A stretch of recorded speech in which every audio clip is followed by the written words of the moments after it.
Masanja, mambo? Poa poa sana, mzima. Mzima.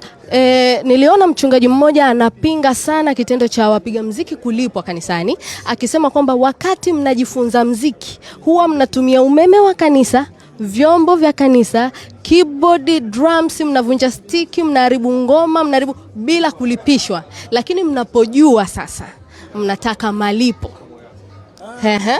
Hata mchungaji pia wakati anajifunza Bible study alikuwa anaenda kanisani, anatumia umeme wa kanisa, anawasha taa za kanisa, feni zinazunguka ili aweze kuisoma Biblia na baadaye mchungaji. So hakuna tofauti.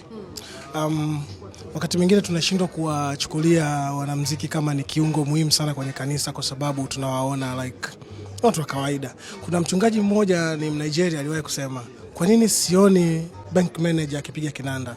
Kwa nini sioni mkurugenzi wa taasisi fulani akipiga gitaa? Kwa sababu zile kazi zimechukuliwa kama kazi za watu fulani ambao labda wa hali ya chini, but si kweli.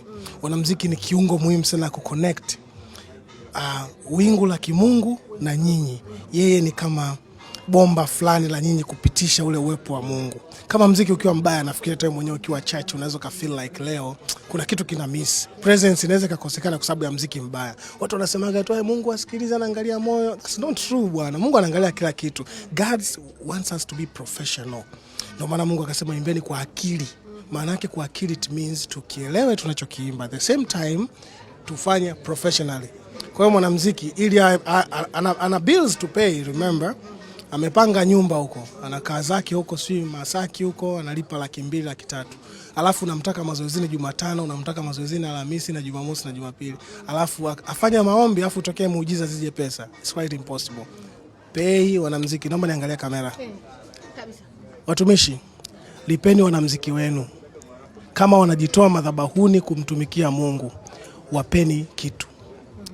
Waandalieni tu fungu fulani ambalo litawafanya wasurvive maisha yao vizuri. Kama mna nyumba, wapangishieni waishi vizuri kwa amani. Trust me, hata huduma yenu itabarikiwa sana. Sawa, nashukuru sana. Dakika zangu 2 zimeisha. Pamoja sana.